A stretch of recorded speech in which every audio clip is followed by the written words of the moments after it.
Hello Geek and Repair fan. Welcome to another tutorial from TronicCenter.com.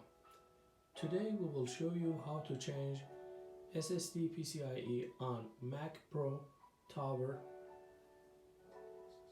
A1481 model. Get your tool ready. Let's begin.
For your next repair project, please visit us at www.TronicCenter.com to find all tools and original pre-owned part for your repair project.